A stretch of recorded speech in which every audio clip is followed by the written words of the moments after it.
And now, you're tuned in to RBLR, the home of Tampa Bay's RBLR Sports. Welcome in to RBLR Bucs here on RBLR Sports. We are flying the pirate flag on the off-season seas, and with me tonight is Musab, man. How are you doing, sir? I am doing fantastic. Thank you for asking, Eureka. It is another beautiful day in Tampa Bay, and as always, I am excited to be talking about some Tampa Bay football. Yeah, man. Musab, I wanted to be the first to congratulate you on your new home. I saw that you bought the $22.5 million mansion on Davis Islands that was formerly lived in by Tom Brady. I hope that you enjoy the pool. It looks really, really inviting, and if I ever bring my boat to the back there, maybe we can throw the trophy around a little bit. Appreciate it. Yeah, absolutely. Please do that. Yeah, your boy Derek Jeter wouldn't let me have a crack at it, but enjoy the digs, brother. Enjoy the digs, brother. Well, today we are talking about the rookie minicamp. That's the big news. And so over the past week, we've had a couple days of rookie minicamp. But before we get into those notes and kind of breaking down what your boy Trask is looking like on the field and some of the other guys in the lower rounds, our first round draft pick, Joe Tryon, the news broke shortly after we recorded last podcast that he did not pass his physical. So they have not signed him to a contract. He is not actually practicing on the field, but turns out he had a minor scope, quote unquote, on one of his knees. The team doesn't think that he'll miss mandatory minicamp, but Musa, man, this is a huge piece of news to just kind of pop out of nowhere.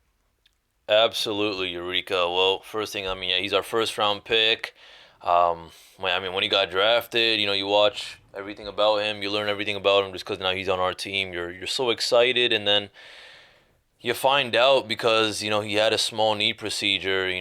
Unfortunately, he wasn't able to pass his physical. That's why he couldn't participate in the rookie camp. But it's kind of concerning. The thing is, I don't know too much about the details on how bad it is, or when he's going to be in the clear, really. But I guess what I'm happy is that the Buccaneers organization and Coach Arians is making sure that he takes his time, and it was nice of him, or whether it was his option or not, to just be at least attending practice and hanging out with the rest of the guys in his position group. So as of right now, I'm a little indifferent about the feeling. I trust that the coaching staff, the management, the team doctors, and physical therapists, and that whole staff is gonna make sure that he's in good hands and he's able to participate as soon as possible. But yeah, it's kind of a little Debbie Downer because he is our first round pick, and it's just a different feeling if this was some guy who was drafted in the 7th round or some undrafted free agent. This is Joe Tryon we're talking about. Yeah, now playing a little bit of devil's advocate, it's just kind of like, well, when this news broke, the first thing that I'm thinking is, wait, did we know about this? Did Jason Light draft a dude that's got a knee problem? Well, and then you're at the time we don't know the we still don't really know the true severity, and they're being optimistic about it, but at the same time, like, is this is a piece of news we didn't hear during the draft. They didn't come out when they drafted him and say, hey guys, we drafted this guy, we're so happy he fell to us, he's got a little bit of a knee thing, and this is what, like, there was this news came out of the blue, and now all those questions are like, wait, what do you mean? How did you not tell us about this? And now we kind of go to those dark places and we start thinking like, well, what's the worst case scenario on this? So I gotta say, like, if you say they knew, because if they didn't know, that's really bad. Like, it's really bad if they didn't know they drafted a dude with a bum knee. But if they did know, he was already kind of in that 30 to 40 range of when people were expecting him to be drafted. Maybe the Bucs could have maybe moved down a couple spots, picked up an extra pick here or there. Not to move down more than they have to, but they probably could have traded down a couple spots and get someone back into the first round. Any thoughts on, do we know when they knew? Has there been any news? Have you seen anything about like when they actually knew when he had this knee problem? No, not that I know of. Before he was drafted, I didn't know too much. Obviously, I mean, I knew that he had some procedure, but there weren't too many details as to how fully recovered he is, or how bad it really was.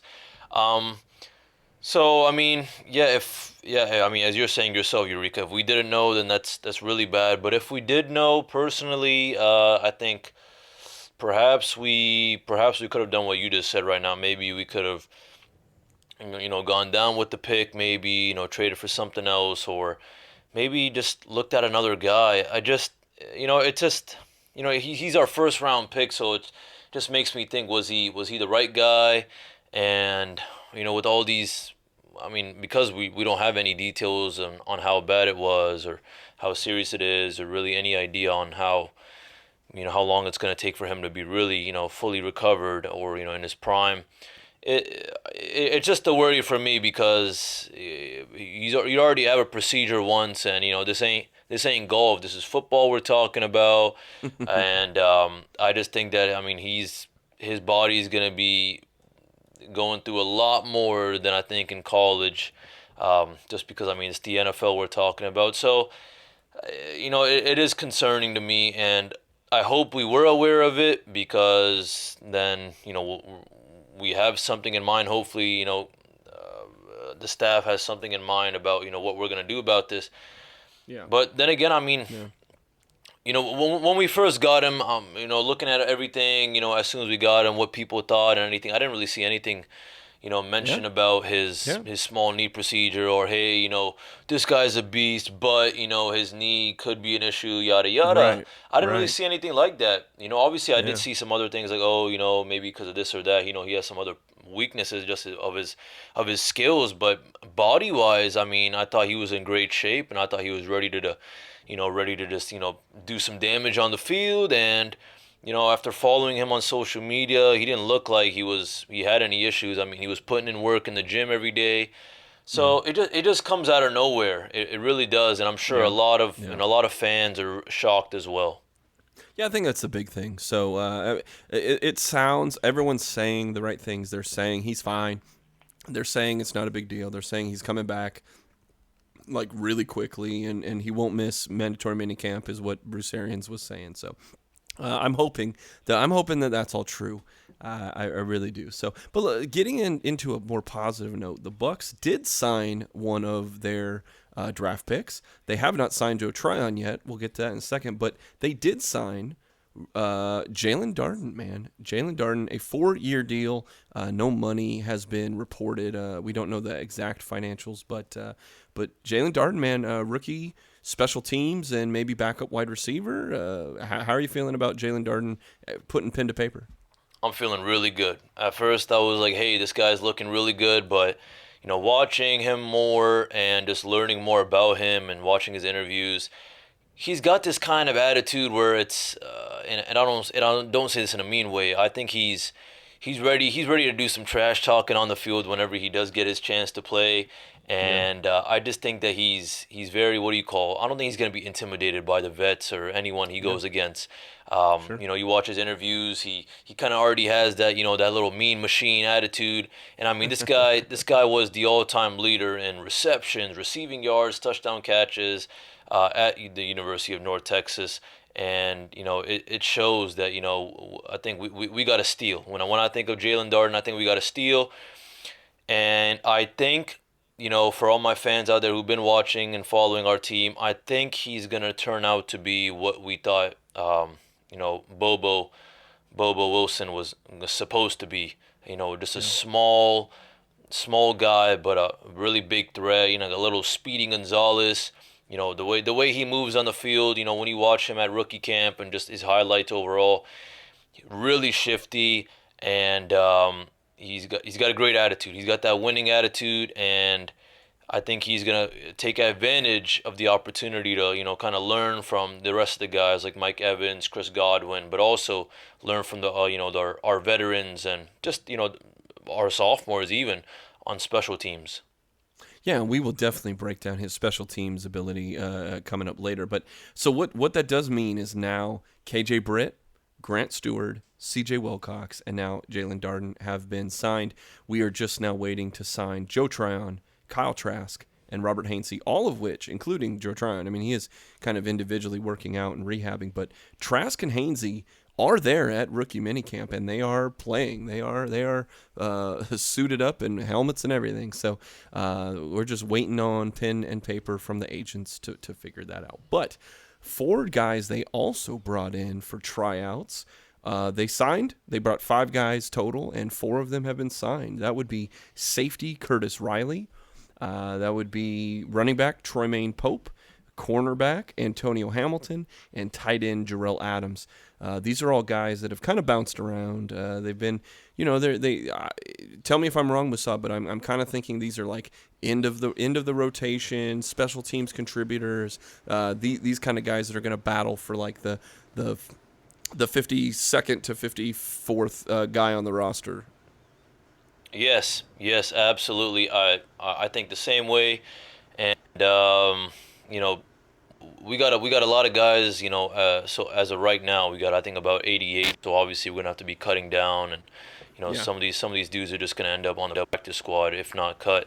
So the way I kind of see these guys is I wish them the best, but obviously, with their history, it's not like they're obviously going to be guaranteed on the spot, guaranteed on the depth chart. So I see this as an opportunity for the rookies to learn. I guess this is an opportunity for the rookies to learn. Why these guys aren't started. I don't say this in a mean way, but looking at, okay, well, these guys aren't playing that much. They didn't get that much playing time on the other teams. We just signed. The Bucs has signed, or not signed them, but the Bucs has added them to the practice or to these camps, and I think it's just a nice way to give these rookies an idea of what they should be, and what they need, what they're worrying about. Because if you're going against some of these guys that we just added, and you're not doing well, then you should be very concerned about if you're going to be really making the team or not, because it's just kind of keep them accountable. This is kind of like that. It's like that first stage where it's like, hey, you're going to go against kind of the backups, the people that a lot of people don't even know about, and if you can pass these guys, if you can handle them, then perhaps you're ready to join our depth chart, and maybe you can handle our what do you call our veterans and our starters. I kind of see it as like those guys who are just either you're gonna be a practice dummy, or you're gonna be a solid backup, or you're gonna be a starter, which is gonna be really hard for any of these guys, really. But we'll see how it works out. We got a lot of guys. I just think that maybe their experience could help them compared to our rookies, but we'll see how it is. It's as of right now, I'm kind of feeling a little indifferent as well about this. The only person I guess I'm kind of really thinking about is maybe someone like Antonio Hamilton, who who came from the Chiefs. Just because they are the Chiefs, and they were the champions before us, and they've been a really good team. So I'm sure he's been learning from the best in Kansas City. So again, we'll see how it works out. But I kind of see it in excuse me for my really bad comparisons, as I always come up with them.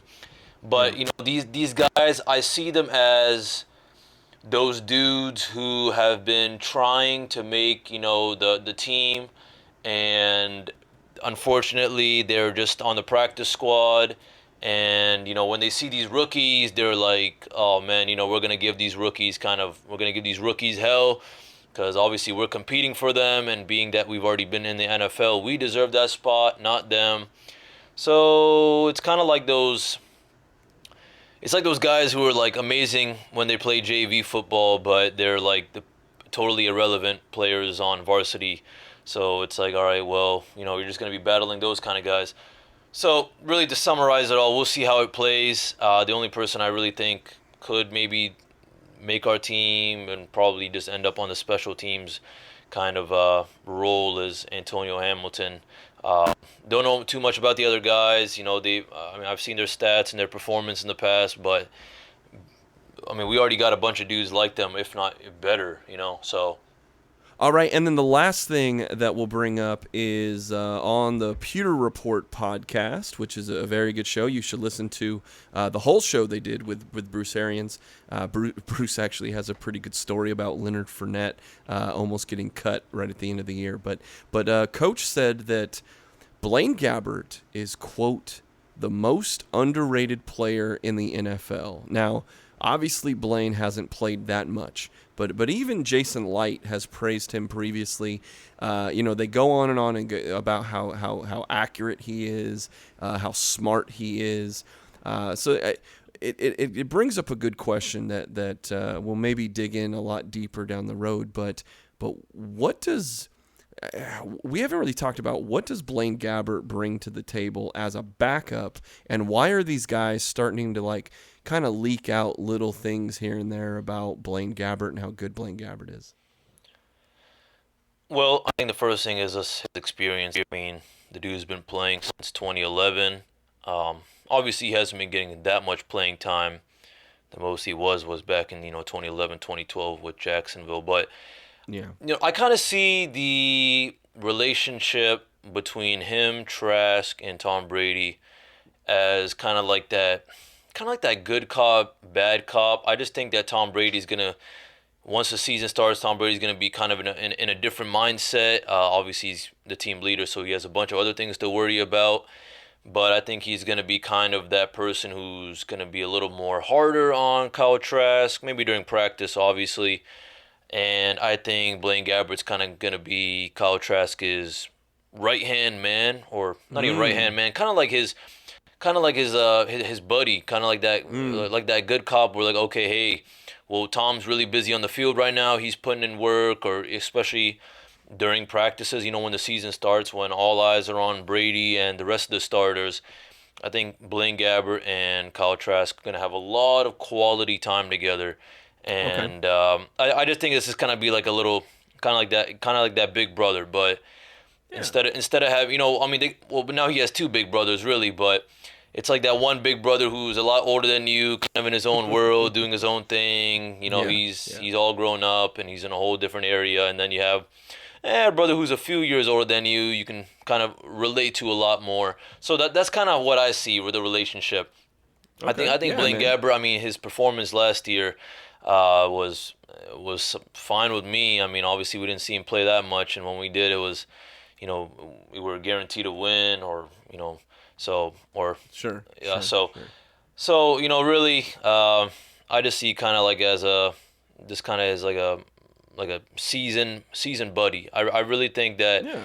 I get what you're saying. Kyle Trask is gonna be listening to both of them a lot, but in the end, he's just gonna be spending a lot more time with Blaine Gabbert, and the fact that Blaine Gabbert's seen a lot more action than him, of course, in the NFL.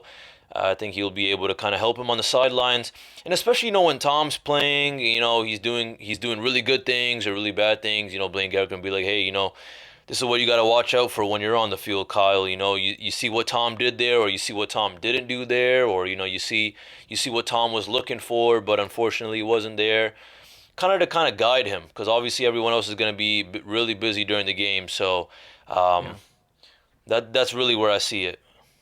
Well, it's kind of one of those reasons they re-signed him to that contract that they just gave him, where one of the things, maybe you're telling him, okay, you're going to compete, but in reality, hey man, you need to be this guy's tutor. You need to get this guy up to speed within 2 years, basically to replace him or maybe Gabbert sticks around as the backup as Trask gets in 3 years from now or something, but.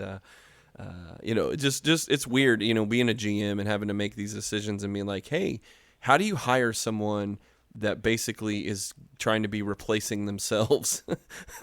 How do you get Blaine Gabbert to be on board with getting the rookie up to speed to one day pass him on the depth chart? It's the crazy stuff, but Well, let's take a look because Kyle Trask is on the field right now for rookie minicamp, and for that, I kind of want to look at the big picture. So, Musab, I'll ask you, man, what are we looking for at rookie minicamp? Like, what are we looking to learn from these guys, or what's the tangible thing that we can get as fans out of rookie minicamp? We're looking for people who, no matter how tough the coaches are on them, or no matter how tough, they are on each other, or, just like, those sophomores or returners, we want to see if these guys can handle that different environment. We want to see if they can handle, when they kind of have that little welcome to the NFL moment during practice, that they're able to kind of keep fighting and not give up. Hey, listen, we're the champions, Eureka. So I think Coach Arians and the whole coaching staff, we're trying to be extra hard on these guys because we're trying to let them know that we're not sagging off. Yay, we won the championship, but that was last year. We're all eyes are on this brand new season. We did our partying, we had our fun. With winning the Super Bowl. But we're hungry for another one, and we don't want to look like that team that kind of sagged off. We want to be seen as kind of like the Kansas City Chiefs. That we're gonna come back to the Super Bowl. We're still really strong, and unlike the Chiefs, though, we're gonna win back to back. Yeah, Bruce Arians said that he's really looking for how the rookies are learning. So how they're able to transition from the meetings to the field. And so, Bruce Arians saying, we're going to see athletic ability. They're not hitting each other, so we're not really going to see that, but we will see athletic ability, and we're going to basically sort out the smart guys from the dumb ones. He didn't say in so many words, but the fact that even, they were giving them a full load on day one, and then day two was completely different information that they were given as well. It wasn't, okay, let's go back. Let's do the refresher course. Yesterday we talked. No, it was like, guess what? This is day two. We did day one. You should already know that. And so that's a little interesting thing to see how they're kind of like overloading these rookies on purpose to see, who can handle it. So with all that said, there were for day one there was 26 players on the field, which is very limited. Last year there were almost double that, and there were more than double that at certain points. Kyle Trask, though, was the only quarterback there at camp, and the reports are that he had kind of a mixed bag on day one. He hit some good completions, but he also had a pick six against undrafted free agent Cameron Kinley, who came in. So Coach Arians overall said that Kyle Trask looked pretty good, but all reports are kind of an up and down day. What did you see from Kyle Trask on day one? I saw him just kind of going for those more like those short passes. I think the defense was pressuring him, but I'm glad that he's kind of making these errors here and there right now. Then later on, it's best to learn now, and I think he's very fortunate to just be kind of the only quarterback at camp, and all eyes are on him. So what I saw from him was I think he's able to kind of handle the criticism, and I think he's able to handle the pressure. Is it perfect? No, but I think he knows that, hey, being that you are the quarterback, especially at a camp with a bunch of other rookies, you got to be at tip-top shape. And I just, overall, whether it's Kyle Trask or anyone who's at this camp, I see this as an opportunity for Coach Arians and the rest of the coaching staff to, let these young guys know that, hey, this may be rookie camp, but we're treating this like it's, we're halfway through the season practice. We just want to make sure you are perfect, because again, it's a different mentality when you are the Super Bowl champions. There's a lot of haters ready to just trash on us if we start kind of messing up and we start slipping, and we'll see how it goes. I really do think that our staff has been doing a great job, and I think Kyle Trask he's in good hands, but it's the overall kind of camp itself was a little limited. So, we'll see what happens in the future. But I also do just want to give a shout out to kind of that, that Robert Hainsey, Kyle Trask connection that's been working. I think it's real nice having two young guys working together, and I want to give a little shout out to Robert Hainsey for kind of giving a little position switch and going to the center.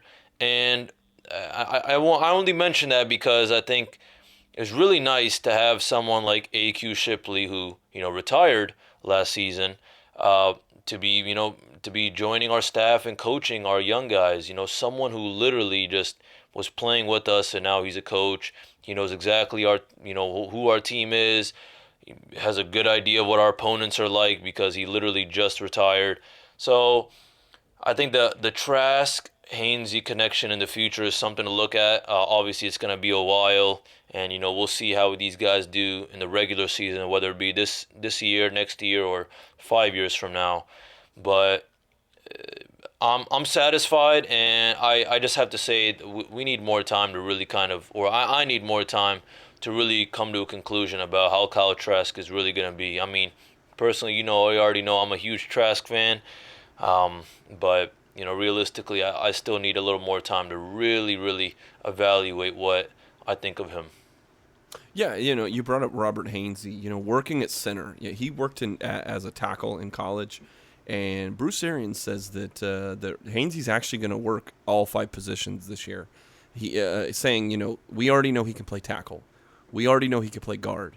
And by playing at center, you're getting taught the whole offense at once. When you're the center, you have to know what everybody on the line, what everyone's doing, what the play is. And so it's a good way to kind of get him escalated quickly into this offense, and I think you're going to see that. I think they're going to use a guy like Robert Hainsey as a way to have depth at multiple positions, but just with one guy. So I'm glad you brought up Hainsey, because Hainsey definitely was one of the stars of day one. Another star at day one was Jalen Darden, the guy that we just talked about. Man, he put the ink already on the paper, and then he was outside practicing catching punts. He caught every single rep of every punt, and BA said that he looked, quote, explosive. What do you think? I know we talked a little bit about Jalen Darden's qualities as a wide receiver, but to get a little deeper into special teams, what do you think Jalen Darden will be able to bring to the table? I think he'll be able to bring that kind of mad dog attitude. I think again, looking at his interviews and seeing what kind of guy he is, I think he's really kind of one of those very confident. I think he's really confident in himself, and that's the kind of guy we need. We need a guy who is in tip-top shape. He is ready to do some damage, and he's giving it his all. That's what I love, is he's really, really giving it his all. He's making sure he does everything to the best of his ability, and I think he's just, I talked about this a few weeks ago. Having a valuable kind of player like Jalen Darden on the special teams changes the whole kind of team dynamic, especially when you really need a good punt returner or a kick returner. Because now just imagine you're only down by 3 points, and yeah, sure, I mean, you got Brady and you got these, a bunch of our amazing starters like Evans and Godwin, Rojo, but if we have a guy who's returning a punt and he's already, he's going down 50, 60, even 70 yards, I mean, that just changes your whole attitude. That's hyping everyone up. So this is someone that we needed, and based on what I've been, seeing so far, I think he looks like a really good fit for our special teams unit. I mean, you said it yourself. He catching every single rep, doing exactly what he needed to do, kind of doing a little bit of everything, taking those kind of points from the coaches. So I'm really optimistic about this guy. I think personally, I think he's the most hardworking, and I think the most prepared to play out of all these guys. If I had all the rookies lined up, Eureka, and I just had to throw one of them in just because, I would say Jalen Darden for sure. He would be the first guy, because I think he's one of those guys who's going to be on the sidelines, who's going to be humble, and he knows he knows his role. But I think that whenever Coach Arians or anyone whoever calls on him says, hey, Darden, it's time for you to go in. He's just gonna bounce right up from the bench and be ready. I don't think he's gonna think about it. He knows exactly what he needs to do. He is pumped. He's hyped. He's got that grit. He walks with a little, kind of that swagger with him. Even after he catches it, he's kind of not gloating, but he's like, hey, I'm here. I'm showing y'all, and I want to show the rest of the league that y'all slept on me, and it's time to punish our opponents. And let's take it to day 2. So Kyle Trask, the reports out of day 2 was that Kyle Trask came after a kind of an up and down day 1 and looked a bit sharper, connecting way more often with his receivers. We had less drop balls. He didn't overthrow people, and BA saying that he's really, really pleased with him and where he's at now.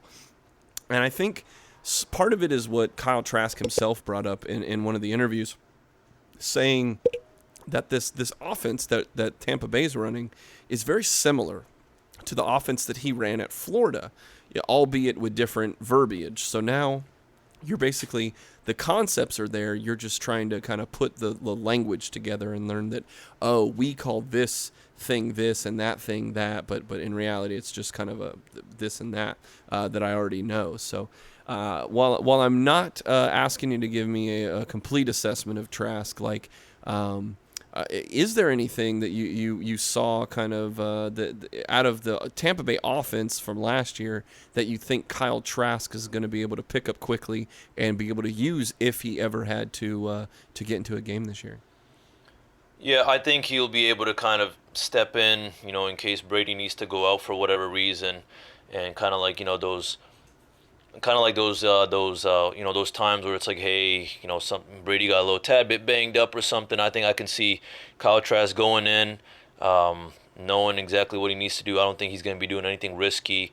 And listen, I mean, the quarterback position it's so challenging, it's so hard, and I think personally for him, if I was Kyle Trask, I'd be a little, just I guess, kind of a little not intimidated, but a little kind of stressed because, hey, I'm the guy under Brady and Blaine Gabbert as of right now, but we'll see how that goes. But I'm the guy under Brady, and I want to do the best I can. So I think right now what we need to prioritize is he just learns how to at least focus on those shorter immediate passes, and kind of worry later on about doing things like what Brady and Scotty Miller did against the Packers. Those kind of those risky plays or those deep throws. I don't think that needs to be a worry.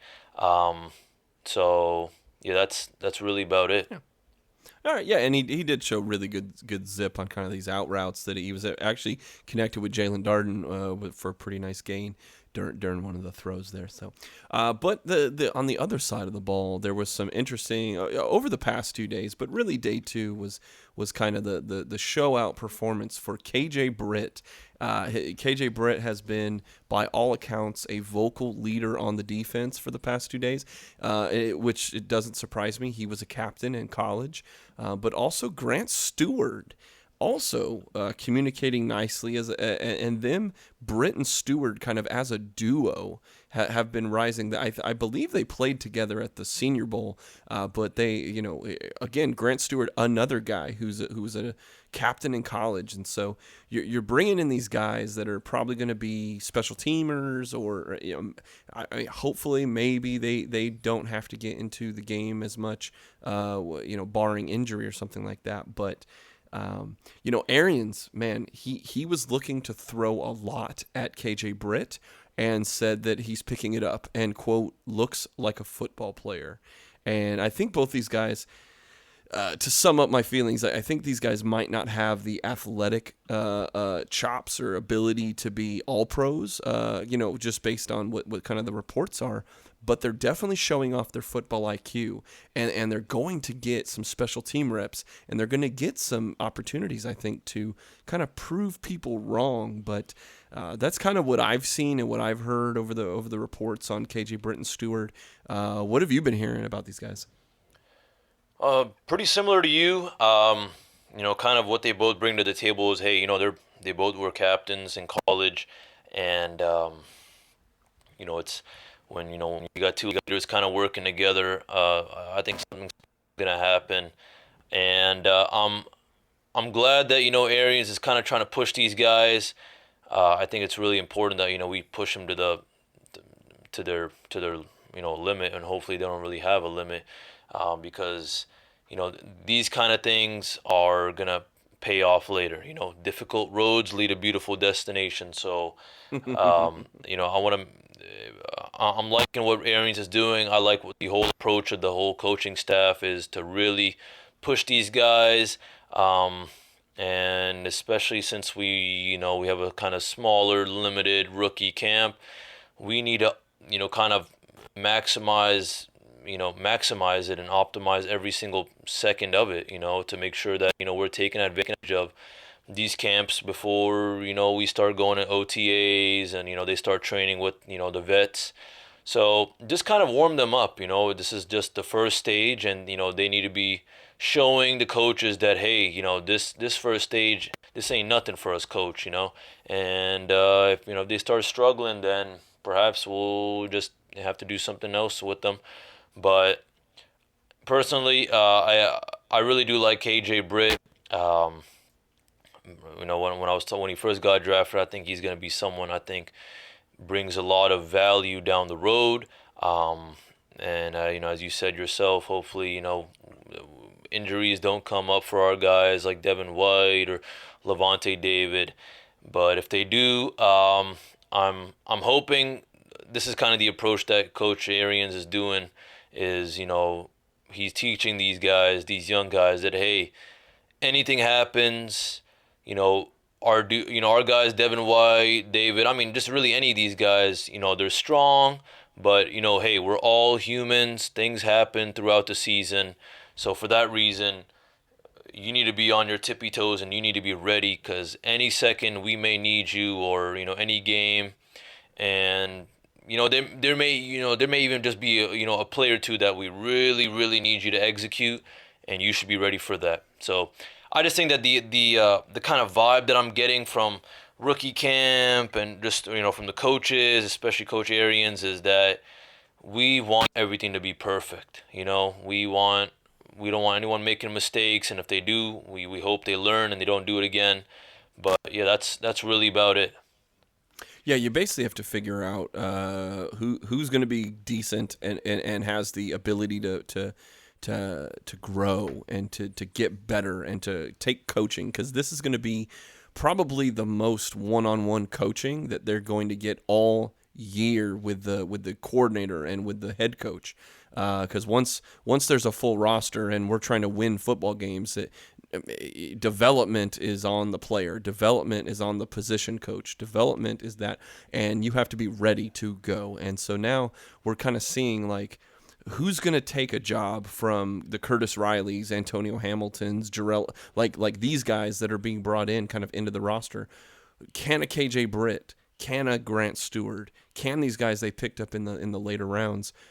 Can they take their job right out of the gate? And so if you can't, guess what, man? It's a business, and there's 31 other teams that you might get a shot with. So with that, I mean, one of the fascinating things is that Grant Stewart was in a little conference, and one of the things that was brought up is that his shot might be just on special teams, and he said that basically he's up for the challenge, that like he knows he's a mismatch, or he thinks he's a mismatch on special teams. He's faster than the small guys, and he's stronger than the small guys, and he's faster than the big guys. So he's looking to be a nightmare, and he says that he, quote, wants to be one of the best in the league from day one. So I at least admire the moxie. I admire the mindset, and that's kind of what you're looking for in these late round guys, that they got their lottery ticket. Now they just need to cash it in, and they need to work their butt off to get a roster spot. So Masab, man, that's all I got for today, man. Any final thoughts for us before we get out of here? To all our fans, thank you as always for giving us a chance. And hey, keep looking out. do what you got to do. Keep looking out, watching our Bucs, watching our rookies and seeing what they're up to. But all I have to say is I'm really optimistic for these guys.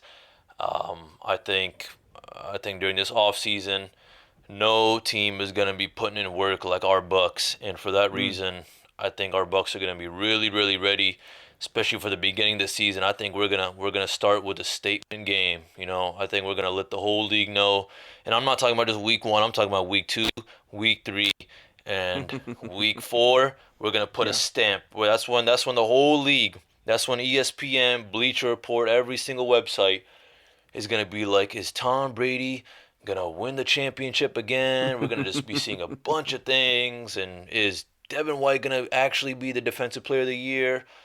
All these kind of things. So I'm really, really optimistic, and I'm really glad that we're pushing these rookies.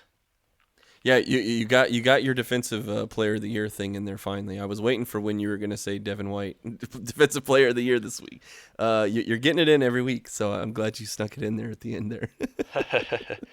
So, to all of our listeners, man, wherever you're hearing this, if you're on Apple Podcast, if you're on Google Podcast, if you're on iHeartRadio app, we are now on. If you're on Spotify, wherever you're hearing our voice, hit that little follow button, hit that subscribe button, hit that like button, whatever you got right there that makes it so that you're going to get this content immediately as it is uploaded to that service. So to help us out, if you're able to, on one of those apps, give us that 5-star review that I hope that we are giving you each and every week on the Bucs. So also on social media, Twitter, Instagram, Facebook, we are at RBLR Sports.